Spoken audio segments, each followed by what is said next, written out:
ಜ್ಞಾನಾನಂದಮಯಂ ದೇವಂ ನಿರ್ಮಲಂ ಸ್ಫಟಿಕಾಕೃತಿಂ ಆಧಾರಂ ಸರ್ವವಿದ್ಯಾನಾಂ ಹಯಗ್ರೀವ ಉಪಾಸ್ಮಹೆ. ನನ್ನ ಸಮಸ್ತ ಆರಾಧ್ಯಂ ಚಾನಲ್ ವೀಕ್ಷಕರೆಲ್ಲರಿಗೂ ಕೂಡ ವಿಭಾ ಶೆಟ್ಟಿ ಮಾಡುವ ನಮಸ್ಕಾರಗಳು.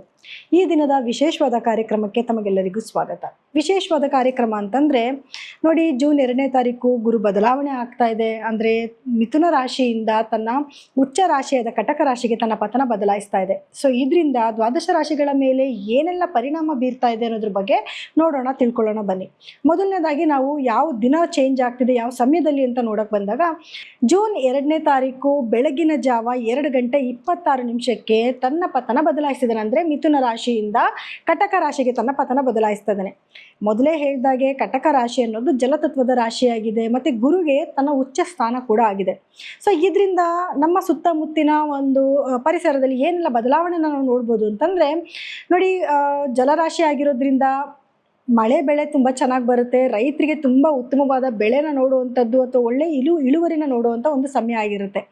ಜೊತೆಗೆ ಇನ್ನು ವಿದ್ಯಾಭ್ಯಾಸ ಅಂತ ನೋಡೋಕೆ ಬಂದಾಗ, ಗುರು ವಿದ್ಯಾಭ್ಯಾಸನ ಕೊಡೋದ್ರಲ್ಲಿ ನಾವು ಫಸ್ಟ್ ವಿದ್ಯಾಭ್ಯಾಸ ಅಂತ ನೋಡೋಕೆ ಹೋದಾಗೇ ಫಸ್ಟ್ ಗುರು ಮತ್ತು ಬುಧನ್ನೇ ನೋಡೋದು. ಸೊ ಹಾಗಾಗಿ ಉಚ್ಚಸ್ಥಾನದಲ್ಲಿ ಕೂತ್ಕೊಂಡಿರೋದ್ರಿಂದ ತುಂಬ ವಿದ್ಯಾಸಂಸ್ಥೆಗಳಲ್ಲಿ ಒಳ್ಳೆಯ ಹೆಸರನ್ನ ನೋಡಬಹುದು. ಅಂದರೆ ಮಕ್ಕಳು ಚೆನ್ನಾಗಿ ಓದ್ತಿದ್ದು ಒಳ್ಳೆಯ ಹೆಸರನ್ನ ತೊಗೊಂಡು ಬರುವಂಥದ್ದು, ಅಥವಾ ನಮ್ಮ ಎಜುಕೇಷನ್ ಡಿಪಾರ್ಟ್ಮೆಂಟಲ್ಲಿ ಬಹಳಷ್ಟು ಮುಂದುವರಿಯುವಂಥದ್ದು, ಅಥವಾ ಒಳ್ಳೆಯ ಹೊಸ ಸಂಸ್ಥೆಗಳು ಓಪನ್ ಆಗುವಂಥದ್ದು, ಈ ರೀತಿಯಾದ ಒಂದು ಶುಭ ಸುದ್ದಿಗಳನ್ನ ನಾವು ಕೇಳ್ಬೋದು.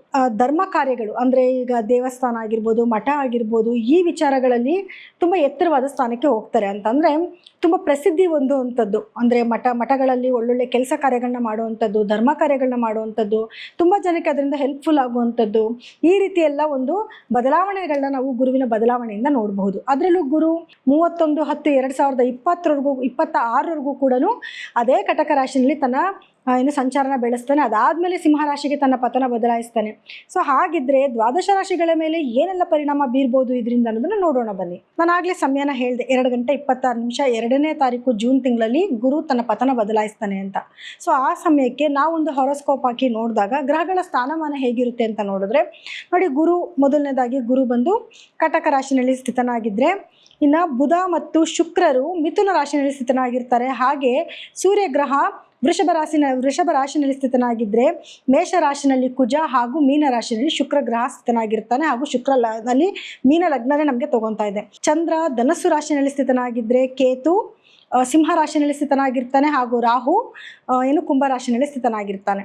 ನೋಡೋಣ ಇದ್ರ ಮೇಲೆ ಏನೆಲ್ಲ ಪರಿಣಾಮ ಬೀರುತ್ತೆ ಅನ್ನೋದನ್ನು ನೋಡೋಣ. ಇನ್ನು ವೃಶ್ಚಿಕ ರಾಶಿಯವರಿಗೆ ಗುರುವಿನ ಬದಲಾವಣೆಯಿಂದ ಏನೆಲ್ಲ ಫಲಗಳನ್ನ ನೋಡ್ಬೋದು ಅಂತ ಅಂದ್ಕೊಂಡ್ರೆ, ಖಂಡಿತವಾಗ್ಲೂ ವೃಶ್ಚಿಕ ರಾಶಿಯವರು ಸ್ವಲ್ಪ ಸಂತೋಷ ಪಡುವಂಥ ವಿಷಯನೇ. ಯಾಕೆ ಅಂತಂದರೆ ಗುರು ಉಚ್ಚ ಸ್ಥಾನಕ್ಕೆ ಬರ್ತಾ ಇದ್ದಾರೆ, ಅದು ನಿಮ್ಮ 9ನೇ ಮನೆ ಕೂಡ ಆಗಿದೆ. ಸೊ ಗುರುಬಲ ಬಂದಿದೆ ನಿಮಗೆ, ಯಾಕಂದರೆ ಲಗ್ನದ ಮೇಲೆ ಗುರು ದೃಷ್ಟಿ ಇದೆ, ನಿಮ್ಮ 3ನೇ ಮನೆ ಮೇಲೆ ಗುರುವಿನ ದೃಷ್ಟಿ ಇದೆ, ಮತ್ತು ನಿಮ್ಮ 5ನೇ ಮನೆ ಮೇಲೆ ಗುರುವಿನ ದೃಷ್ಟಿ ಇದೆ. ಸ್ವಲ್ಪ ನೀವು ಅಂದ್ಕೊಳ್ಳೋವಂಥ ಎಲ್ಲ ಕೆಲಸಗಳು ಕೂಡ ಸರಾಗವಾಗಿ ನಡೆಯುವಂಥ ಟೈಮ್ ಆಗಿದೆ. ಸೊ ಗುರುವಿನ ದೃಷ್ಟಿಯಿಂದ ಖಂಡಿತವಾಗ್ಲೂ ನಿಮಗೆ ಒಳ್ಳೆಯದಾಗುತ್ತೆ. ಅದರಲ್ಲೂ ನಿಮಗೆ ಸ್ವಲ್ಪ ಸೆಲ್ಫ್ ಕಾನ್ಫಿಡೆನ್ಸ್ ಜಾಸ್ತಿ ಆಗುತ್ತೆ. ಗುರುಬಲ ಬರೋದ್ರಿಂದ ಮುಖ್ಯವಾಗಿ ಮದುವೆ ಕಾರ್ಯಗಳಾಗುತ್ತೆ. ಯಾರೆಲ್ಲ ಮದುವೆ ಹುಡುಕಾಟದಲ್ಲಿದ್ದೀರಾ ಅವರೆಲ್ಲರಿಗೂ ಕೂಡ ಒಳ್ಳೆಯ ಗಂಡು ಹೆಣ್ಣು ಸಿಗುವಂಥದ್ದು, ಅಥವಾ ಮನೆಯಲ್ಲಿ ಶುಭ ಕಾರ್ಯಗಳು ನಡೆಯುವಂಥದ್ದು, ಏನಾದರೂ ಆಗಿರ್ಬೋದು, ಹೊಸ ಮನೆ ಖರೀದಿ ಮಾಡುವಂಥದ್ದು, ಅಥವಾ ಮನೆಯಲ್ಲಿ ಹೋಮ ಹವನಗಳನ್ನ ಮಾಡಿಸುವಂಥದ್ದು, ಗೃಹ ಪ್ರವೇಶಗಳು, ಜೊತೆಗೆ ನಾಮಕರಣ, ಈ ರೀತಿಯಾದ ಶುಭ ಕೆಲಸಗಳನ್ನ ಮಾಡೋದಕ್ಕೆ ಉತ್ತಮವಾದ ಸಮಯ. ಇವಾಗ ಏನಾದರೂ ನೀವು ಸ್ಟಾರ್ಟಪ್ ಮಾಡ್ತೀರಂದ್ರೆ ತುಂಬ ಅದ್ಭುತವಾದ ಸಮಯ. ಈ ಟೈಮಲ್ಲಿ ಮಾಡ್ಕೊಳ್ಳಿ. ಹೊಸ ಕೆಲಸಗಳೆಲ್ಲ ಮಾಡಬೇಕು, ತುಂಬ ದಿವಸದಿಂದ ಅಂದ್ಕೊಂಡಿದ್ರಿ ಅಂತಂದರೆ ಇವಾಗ ಒಳ್ಳೆ ಸಮಯ ಆಗಿರುತ್ತೆ. ಈ ಟೈಮಲ್ಲಿ ನೀವು ಒಳ್ಳೊಳ್ಳೆ ಕೆಲಸಗಳನ್ನ ಮಾಡ್ಕೊಂಡೋಗಿ ನೀವು ಸ್ಟಾರ್ಟಪ್ನ ಮಾಡ್ಕೊಳ್ಳಿ. ಸಕ್ಸಸ್ಸು ತುಂಬ ಚೆನ್ನಾಗಿ ಒಳ್ಳೆ ಸಕ್ಸಸ್ನ ನೋಡ್ಬೋದು ನೀವು, ಗುರುವಿನ ದೃಷ್ಟಿ ಬಿದ್ದಿರೋದ್ರಿಂದ. ಜೊತೆಗೆ ನಿಮಗೆ 3ನೇ ಮನೆ ಮೇಲೆ ಗುರು ದೃಷ್ಟಿ ಬಿದ್ದಿರೋದ್ರಿಂದ ನೀವೇನಾದರೂ ಸೋಷಲ್ ಮೀಡಿಯಾದಲ್ಲಿದ್ದರೆ ಅದರಲ್ಲಿ ಸಕ್ಸಸ್ ಆಗ್ತೀರಾ.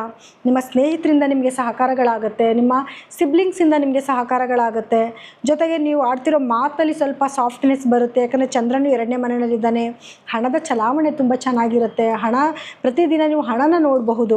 ಜೊತೆಗೆ ನಿಮಗೆ ಸೋಷಲ್ ಮೀಡಿಯಾದಲ್ಲಿ ಏನಾದರೂ ನೀವು ಇದ್ದೀರಾ ಅಂತಂದರೆ ತುಂಬ ಉನ್ನತ ಸ್ಥಾನಕ್ಕೆ ಹೋಗುವಂಥದ್ದು, ಜೊತೆಗೆ ನೀವು ಮಾಡುವಂಥ ಕಂಟೆಂಟು ಬೇಗ ಜನಗಳಿಗೆ ರೀಚ್ ಆಗುವಂಥದ್ದು, ಇದೆಲ್ಲನೂ ಕೂಡ ಅದ್ಭುತವಾದ ಸಮಯ ಅಂತಲೇ ಹೇಳ್ಬೋದು ಇದು. ಇದರ ಜೊತೆಗೆ ನಿಮಗೆ ಗುರುವಿನ ದೃಷ್ಟಿ ಬಂದು ನಿಮಗೆ 5ನೇ ಮನೆ ಮೇಲೆ ಬೀಳ್ತಾ ಇದೆ. ಈಗ ಆಲ್ರೆಡಿ ನಿಮಗೆ 5ನೇ ಮನೆಯಲ್ಲಿ ಶನಿಯ ಸಂಚಾರ ನಡೀತಿತ್ತು. ಇದರಿಂದ ಮಕ್ಕಳ ಆರೋಗ್ಯದಲ್ಲಿ ಸ್ವಲ್ಪ ಏರುಪೇರುಗಳಾಗೋದು ಅಥವಾ ಸ್ವಲ್ಪ ಸ್ಲೋ ಡೌನ್ ಆಗಿದ್ರು ಸ್ಟಡೀಸಲ್ಲೂ ಕೂಡ. ಆದರೆ ಗುರು ದೃಷ್ಟಿ ಬೀಳ್ತಿರೋದ್ರಿಂದ ಒಂದು ಸೊಲ್ಯೂಷನ್ ಸಿಕ್ಕುತ್ತೆ. ಮಕ್ಕಳು ಚೆನ್ನಾಗಿ ಓದ್ತಾ ಇರಲಿಲ್ಲ, ಒಂದೊಳ್ಳೆ ಟೀಚರ್ ಸಿಗ್ಬೋದು ಅಥವಾ ಒಂದೊಳ್ಳೆ ಟ್ಯೂಷನ್ ಟೀಚರ್ ಸಿಗ್ಬೋದು ಅಥವಾ ನಿಮಗೆ ಹೇಳ್ಕೊಡ್ಬೇಕು ಅಂತ ಮನಸ್ಸು ಬರ್ಬೋದು. ಮಕ್ಕಳ ಎಜುಕೇಷನಲ್ಲಿ ಸ್ವಲ್ಪ ಹೈಪ್ನ ನೋಡಬಹುದು. ಜೊತೆಗೆ ಅವ್ರ ಆರೋಗ್ಯದಲ್ಲಿ ಏರುಪೇರಿತ್ತು ಅಂತಂದರೆ ಒಳ್ಳೆ ಸೊಲ್ಯೂಷನ್ ಸಿಕ್ಕುವಂಥದ್ದು ಇದು ಕೂಡ ನಿಮ್ಮ ಜೀವನದಲ್ಲಿ ನಡೀತಾ ಇರುತ್ತೆ. ಈ ಥರದೊಂದು ಅದ್ಭುತವಾದ ಒಂದು ಸಮಯ ನಿಮಗೆ ಬಂದಿರೋದ್ರಿಂದ ಅದನ್ನು ಸದುಪಯೋಗ ಪಡಿಸ್ಕೊಳ್ಳಿ. ಒಳ್ಳೊಳ್ಳೆ ಕೆಲಸಗಳನ್ನ ಮಾಡಿ ಮುಂದುವರಿಯೋದಕ್ಕೆ ಏನೆಲ್ಲ ಮಾಡಬೇಕು ಅನ್ನೋದ್ರ ಕಡೆ ಜಾಸ್ತಿ ಪ್ಲಾನಿಂಗ್ಸ್ ಮಾಡ್ಕೊಂಡು ಮಾಡಿ ಖಂಡಿತವಾಗ್ಲೂ ಸಕ್ಸಸ್ನ ನೋಡ್ಬೋದು. ಗುರುವಿನ ಅನುಗ್ರಹ ಅಂತ ಅನ್ನೋದು ಬಿಟ್ಟರೆ ಇನ್ನು ಬೇರೆ ಗ್ರಹಗಳಿಂದ ಏನೆಲ್ಲ ಸಿಗ್ತಿದೆ ಅಂತ ನೋಡಿದ್ರೆ ನೋಡಿ, ನಿಮಗೆ 9ನೇ ಮನೇಲಿ ಗುರು ಆಯಿತು, 10ನೇ ಮನೇಲಿ ಕೇತು ಸಂಚಾರ ಇದೆ. ಸ್ವಲ್ಪ ವ್ಯಾಪಾರದಲ್ಲಿ ಹಿನ್ನಡೆ ಆದರೂ ಕೂಡ, ಹಿನ್ನಡೆ ಏನಲ್ಲ, ಸ್ವಲ್ಪ ತಡೆಗಳನ್ನ ಕೊಡ್ತಾನೆ. ಸ್ವಲ್ಪ ಇವತ್ತಾಗೋ ಕೆಲಸ ನಾಳೆ, ನಾಳೆ ಆಗೋ ಕೆಲಸ ನಾಡಿದ್ದು ಈ ರೀತಿ ಮುಂದಕ್ಕೆ ಆಗ್ತಿರ್ತಾನೆ. ಅಥವಾ ಪೇಮೆಂಟ್ ಆಗೋ ಜಾಗದಲ್ಲಿ 1 at a ಟೈಮ್ ಆಗೋ ಪೇಮೆಂಟ್ನ ಸ್ಪ್ಲಿಟ್ ಮಾಡಿ 2 times ಬರೋದು, ಈ ರೀತಿಯೂ ಆಗ್ಬೋದು. ಆದರೆ ಯಾರೆಲ್ಲ ಸ್ಪಿರಿಚುವಲ್ ಬ್ಯಾಕ್ಗ್ರೌಂಡಲ್ಲಿದ್ದೀರಾ ಅವರೆಲ್ಲರಿಗೂ ಕೂಡ ಒಳ್ಳೆ ಸಕ್ಸಸ್ನ ನೋಡುವಂಥ ಟೈಮ್ ಆಗಿರುತ್ತೆ. ಇನ್ನು ಯಾರೆಲ್ಲ ಹೋಟೆಲ್ ಉದ್ಯಮಿಗಳಿದ್ದರೆ ಅವ್ರಿಗೆ ಸಕ್ಸಸ್ ಆಗುತ್ತೆ. ಬಿಸ್ನೆಸ್ ತುಂಬ ಚೆನ್ನಾಗಿ ಡೆವಲಪ್ಮೆಂಟ್ ಆಗುತ್ತೆ. ಯಾಕಂದರೆ 2ನೇ ಮನೇಲೆ ಚಂದ್ರನ ಸಂಚಾರ ಇದೆ. ವಾಟರ್ ರಿಲೇಟೆಡ್ ವರ್ಕ್ ಮಾಡ್ತಿರೋರಿಗೆ ಚೆನ್ನಾಗಿರುತ್ತೆ. ಟ್ರಾವೆಲ್ ಬಿಸ್ನೆಸ್ ಮಾಡ್ತಿರೋರಿಗೆ ತುಂಬ ಚೆನ್ನಾಗಾಗುತ್ತೆ. ಸೊ ಇದೊಂದು ಖುಷಿ ಪಡುವಂಥ ವಿಷಯ ಆಗಿರುತ್ತೆ. ಇನ್ನು ನೆಕ್ಸ್ಟು ನಿಮಗೆ 8ನೇ ಮನೆಯಲ್ಲಿ ಬುಧ ಮತ್ತು ಶುಕ್ರರ ಒಂದು ಸಂಚಾರ ನಡೀತಿದೆ. ಇಲ್ಲಿ ಕೆಲವೊಂದು ನಿಮಗೆ ಅನಿರೀಕ್ಷಿತ ಘಟನೆಗಳು ನಿಮ್ಮ ಜೀವನದಲ್ಲಿ ನಡೆಯುತ್ತೆ. ಎಸ್ಪೆಷಲಿ ಗುಪ್ತಾಂಗಗಳಲ್ಲಿ ಸಮಸ್ಯೆ ಬರುವಂಥದ್ದು ಅಥವಾ ನಿಮಗೇನಾದರೂ ಕೆಲವೊಂದು ಗುಪ್ತ ರಿಲೇಷನ್ಶಿಪ್ ಏನಾದರೂ ಇತ್ತು ಅಂದರೆ ಅದು ಬಹಿರಂಗ ಆಗುವಂಥ ಸಾಧ್ಯತೆಗಳು ಇರುತ್ತೆ. ಈ ವಿಚಾರದಲ್ಲಿ ಸ್ವಲ್ಪ ಕೇರ್ಫುಲ್ ಆಗಿರಬೇಕಾಗುತ್ತೆ ನೀವು. ಜೊತೆಗೆ ಏನಾದರೂ ಅನಿರೀಕ್ಷಿತ ಘಟನೆಗಳು ಇಂಥದ್ದೇ ಅಂತಲ್ಲ, ಒಳ್ಳೆಯದು ಕೆಟ್ಟದ್ದು ಎರಡೂ ಕೂಡ ಆಗ್ತಿರುತ್ತೆ. ದಿಢೀರಂಥ ಹಣ ಬರೋದು ಅಥವಾ ಹಣ ಕಳ್ಕೊಳ್ಳುವಂಥದ್ದು, ಆರೋಗ್ಯದಲ್ಲಿ ಏರುಪೇರುಗಳಾಗುವಂಥದ್ದು, ಮತ್ತು ನಿಮಗೆ ಏನಾದರೂ ವಿಚಾರಗಳನ್ನ ಬೇಗ ಮರ್ತೋಗ್ಬಿಡುವಂಥದ್ದು, ಇದೂ ಕೂಡ ನಿಮ್ಮ ಜೀವನದಲ್ಲಿ ನಡೆಯುತ್ತೆ. ಮತ್ತು ನರಕ್ಕೆ ಸಂಬಂಧಪಟ್ಟಿರೋ ಕೆಲವು ಸಮಸ್ಯೆಗಳು ಕೂಡ ಆಗುತ್ತೆ. ಸೊ ಹಾಗಾಗಿ ಆರೋಗ್ಯದ ಕಡೆ ಸ್ವಲ್ಪ ಗಮನ ಕೊಡಿ. ಏನೇ ಏರುಪೇರುಗಳಾಗ್ತಿರೋ ತಕ್ಕ ಪ್ರಿಕಾಷನ್ ಆವಾಗವಾಗ ತೊಗೊಂಡ್ಬಿಟ್ರೆ ಯಾವುದೇ ನೆಗೆಟಿವಿಟಿ ಕಾಡಲ್ಲ ನಿಮಗೆ. ಇನ್ನು 7ನೇ ಮನೆಯಲ್ಲಿ ಸೂರ್ಯನ ಸಂಚಾರ ನಡೀತಾ ಇದೆ. ಸೊ ಹಾಗಾಗಿ ಗಂಡ ಹೆಂಡತಿ ಮಧ್ಯದಲ್ಲಿ ಸ್ವಲ್ಪ ಭಿನ್ನಾಭಿಪ್ರಾಯಗಳು ಏನು ಅಂತಂದರೆ ಒಂದು ಸ್ವಲ್ಪ ಕೋಪ ಜಾಸ್ತಿ ಇರುತ್ತೆ. ಮೊದಲೇ ನೀವು ವೃಶ್ಚಿಕ ರಾಶಿಯವರು, ಆ ಥರದ ನಿರ್ಧಾರ ಜಾಸ್ತಿ ತೊಗೊತೀರಾ, ಕೋಪ ಜಾಸ್ತಿ ಇರುತ್ತೆ, ನೀವು ತುಂಬ ಸ್ಪೀಡ್ ಇರ್ತೀರಾ.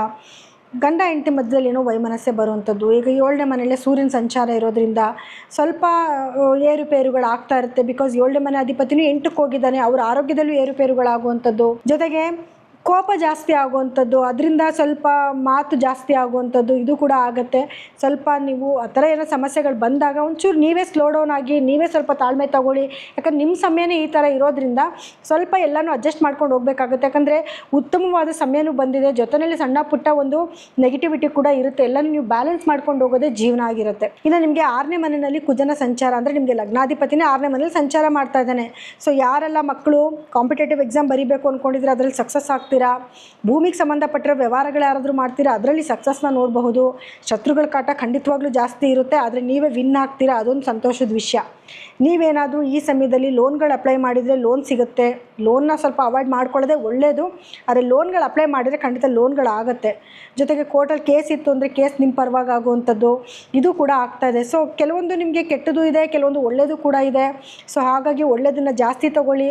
ನೆಗೆಟಿವಿಟಿ ಏನಿದೆ ಅದಕ್ಕೆ ಕೆಲವೊಂದು ಪರಿಹಾರಗಳಿದೆ, ಪರಿಹಾರನೂ ಕೂಡ ಮಾಡ್ಕೊಳ್ಳಿ. ವಿದ್ಯಾರ್ಥಿಗಳು ಎಜುಕೇಷನ್ ತುಂಬ ಚೆನ್ನಾಗಿರ್ತೀರಾ. ನಾನಾಗಲೇ ಹೇಳಿದೆ ಕಾಂಪಿಟೇಟಿವ್ ಎಕ್ಸಾಮ್ಸ್ ಬರೀತೀರಾ ಅಂತ. ಇಷ್ಟು ದಿವಸಗಳ ಕಾಲ ನೀವೇನಾದರೂ ಗೌರ್ಮೆಂಟ್ ಕೆಲಸಗಳಿಗೆ ಅಪ್ಲೈ ಮಾಡಬೇಕು ಅಥವಾ ಯಾವುದಾದ್ರೂ ಒಳ್ಳೊಳ್ಳೆ ಕೆಲಸಗಳಿಗೆ ಅಪ್ಲೈ ಮಾಡಬೇಕು, ಅದಕ್ಕೋಸ್ಕರ ಕಾಂಪಿಟೇಟಿವ್ ಎಕ್ಸಾಮ್ಸ್ ಬರೀಬೇಕು ಅಂದ್ಕೊಂಡಿದ್ರೆ ಖಂಡಿತವಾಗ್ಲೂ ಉತ್ತಮವಾದ ಸಮಯ ಬಂದಿದೆ. ಈ ಸಮಯನ ಸದುಪಯೋಗ ಪಡಿಸ್ಕೊಂಡು ಎಕ್ಸಾಮ್ಸ್ಗಳನ್ನ ಬರ್ಕೊಳ್ಳಿ. ಒಳ್ಳೆ ಮಾರ್ಕ್ಸ್ನ ತೊಗೊಂಡು ನಿಮ್ಮ ಭವಿಷ್ಯನ ಒಂದು ರೂಪಿಸ್ಕೊಳ್ಳೋಕ್ಕೆ ಒಂದು ದಾರಿ ಆಗಿದೆ. ಇನ್ನು ಯಾರೆಲ್ಲ ಉದ್ಯೋಗಸ್ಥರಿರ್ತೀರ ಅವ್ರಿಗೂ ಕೂಡ ಬಡ್ತಿಗಳು ಸಿಗುವಂಥದ್ದು, ಅಂದರೆ ಪ್ರಮೋಷನ್ ಆಗುವಂಥದ್ದು. ಕೆಲಸದಲ್ಲಿ ಇಷ್ಟು ದಿವಸ ಏನು ಒತ್ತಡ ಜಾಸ್ತಿ ಇತ್ತು ಅದು ಸ್ವಲ್ಪ ಸ್ಲೋ ಡೌನ್ ಆಗ್ತಾ ಹೋಗ್ತಾ ಇರುತ್ತೆ.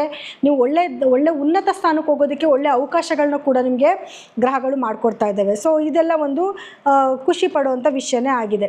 ಇನ್ನು ಪರಿಹಾರ ಅಂತ ಬಂದಾಗ ನೋಡಿ, ಪರಿಹಾರವಾಗಿ ನೀವು ಮೊದಲು ಕುಜನಿಗೆ ಸಂಬಂಧಪಟ್ಟಂಗೆ ಪ್ರತಿ ದಿವಸನೂ ಕೂಡ ಸುಬ್ರಹ್ಮಣ್ಯ ಸ್ತೋತ್ರ ಯಾವುದಾದ್ರೂ ಕೆಲವೊಂದು ಸುಬ್ರಹ್ಮಣ್ಯನ ಮಂತ್ರಗಳನ್ನ ನೀವು ಓದೋದು ಅಥವಾ ಕೇಳೋದನ್ನ ಮಾಡಬೇಕಾಗಿ ಬರುತ್ತೆ. ಸುಬ್ರಹ್ಮಣ್ಯ ಸ್ವಾಮಿ ದೇವಸ್ಥಾನಕ್ಕೆ ಪ್ರತಿ ಮಂಗಳವಾರ ದಿವಸ ಹೋಗಿ ಬನ್ನಿ. ಒಂದು ಕಣಗಲೆ ಹೂವನ್ನ ದೇವರಿಗೆ ಕೊಟ್ಟು ನಿಮ್ಮ ಹೆಸರು ಒಂದು ಅರ್ಚನೆ ಮಾಡಿಸ್ಕೊಂಡು ಬನ್ನಿ. ಅದು ನಿಮ್ಮ ರಾಶಾಧಿಪತಿನೇ ಆಗಿರೋದ್ರಿಂದ ರಾಶಾಧಿಪತಿ ಬಲವಾಗಿದ್ದರೆ ಎಲ್ಲನೂ ಕೂಡ ನಿಮಗೆ ಬಲವಾಗುತ್ತೆ. ಇನ್ನು ಗುರುವಿನ ಅನುಗ್ರಹ ಚೆನ್ನಾಗಿರೋದ್ರಿಂದ ಪ್ರತಿ ಗುರುವಾರದ ದಿವಸ ಗುರುಗಳ ಆರಾಧನೆ ಮಾಡಿ ಕಡಲೆಕಾಳನ್ನ ತೊಗೊಂಡೋಗಿ ದೇವರಿಗೆ ಅರ್ಪಣೆ ಮಾಡಿ, ಅಥವಾ ನಿಮ್ಮ ಮನೆಯಲ್ಲೇ ಸ್ವಲ್ಪ ಕಡಲೆಕಾಳನ್ನ ಸ್ಟಾಕ್ ಇಟ್ಕೊಳ್ಳಿ. ಇದೂ ಕೂಡ ನಿಮಗೆ ಒಂದು ಒಳ್ಳೆ ಒಳಿತನ್ನ ತೊಗೊಂಬಂದು ಕೊಡುತ್ತೆ. ನೋಡಿ, ಗುರುವಿನ ಸಂಚಾರದಿಂದ 12 ರಾಶಿಗಳಿಗೂ ಕೂಡ ಏನೆಲ್ಲ ಫಲಾನುಫಲಗಳಾಗುತ್ತೆ ಅನ್ನೋದನ್ನ ನಾನು ಹೇಳಿದೆ. ಕೆಲವರಿಗೆ ಒಳಿತು ಇದೆ, ಕೆಲವರಿಗೆ ಸಣ್ಣ ಪುಟ್ಟ ಕೆಡುಕು ಕೂಡ ಇದೆ. ಆದರೆ ಆದಷ್ಟು ಕೂಡ ಎಲ್ಲರಿಗೂ ಒಳ್ಳೆಯದೇ ಆಗ್ತಾ ಇದೆ. ಗುರುವಿನ ಅನುಗ್ರಹ ಇನ್ನೂ ಜಾಸ್ತಿ ಆಗಬೇಕು ಅಂತಂದರೆ ನಾನು ಹೇಳುವಂಥ ಮಂತ್ರನ ಪ್ರತಿದಿನವೂ ಕೂಡ ಅಟ್ಲೀಸ್ಟ್ 1 ಸತಿನಾದರೂ ಹೇಳ್ಕೊಳ್ಳಿ. 5 ಸತಿ ಹೇಳಿದ್ರೆ ಉತ್ತಮವಾದ ಫಲಗಳನ್ನ ನೋಡ್ಬೋದು. ಕೊನೆ ಪಕ್ಷ 1 ಬಾರಿನಾದರೂ ಹೇಳ್ಕೊಳ್ಳಿ. ಆ ಮಂತ್ರ ಹೀಗಿರುತ್ತೆ: ಗುರುವೇ ಸರ್ವ ಲೋಕಾನಾಂ ಬಿಷಜೇ ಭವ ರೋಗಿಣಾಂ ನಿಧಯೇ ಸರ್ವ ವಿದ್ಯಾನಾಂ ಶ್ರೀ ದಕ್ಷಿಣಮೂರ್ತೆಯೇ ನಮಃ ಅನ್ನೋಂಥ ಮಂತ್ರನ ಪ್ರತಿದಿನ 5 ಸತಿ ಹೇಳ್ಕೊಳ್ಳಿ, ಅಥವಾ 1 ಸತಿನಾದರೂ ಹೇಳ್ಕೊಳ್ಳಿ ಸಾಕು. ಅದು ಖಂಡಿತವಾಗ್ಲೂ ನಿಮಗೆ ಒಳ್ಳೆ ಫಲಗಳನ್ನ ಕೊಡುತ್ತೆ. ಇದ್ರ ಜೊತೆಗೆ ಏನು ಅಂತಂದರೆ, ನಿಮ್ಮ ವೈಯಕ್ತಿಕ ಜಾತಕನ ಒಮ್ಮೆ ಪರಿಶೀಲನೆ ಮಾಡಿಸ್ಕೊಳ್ಳಿ. ಯಾಕಂದರೆ ಅಲ್ಲಿ ಗುರುವಿನ ಸ್ಥಾನಮಾನ ಆಗಿರ್ಬೋದು, ಅಥವಾ ನಿಮಗೆ ನಡೀತಿರುವಂಥ ದಶಭುಕ್ತಿ ಆಗಿರ್ಬೋದು, ಇದ್ರ ಮೇಲೆ ಫಲಗಳಲ್ಲಿ ಕೆಲವು ವ್ಯತ್ಯಾಸಗಳನ್ನು ಕೂಡ ನೀವು ನೋಡಬೇಕಾಗಿ ಬರುತ್ತೆ. ಸೊ ಹಾಗಾಗಿ ನಿಮ್ಮ ಜಾತಕನ ಒಮ್ಮೆ ಪರಿಶೀಲನೆ ಮಾಡಿಸ್ಕೊಳ್ಳಿ. ನಮ್ಮಲ್ಲಿ ಏನಾದರೂ ನೀವು ಜಾತಕನ ತೋರಿಸ್ಕೊಬೇಕು ಅಂತಂದರೆ ಖಂಡಿತವಾಗ್ಲೂ ಕೆಳಗಡೆ ಸ್ಕ್ರೋಲ್ ಆಗ್ತಿರುವಂಥ ನಮ್ಮ ನಂಬರ್ಗೆ ನೀವು ಕರೆ ಮಾಡಬಹುದು. ಇನ್ನು ಕಾರ್ಯಕ್ರಮ ಮುಗಿಸುವಂಥ ಸಮಯ ಇದಾಗಿದೆ. ಸೊ ಎಲ್ಲರಿಗೂ ಕೂಡ ನನ್ನ ಧನ್ಯವಾದಗಳು.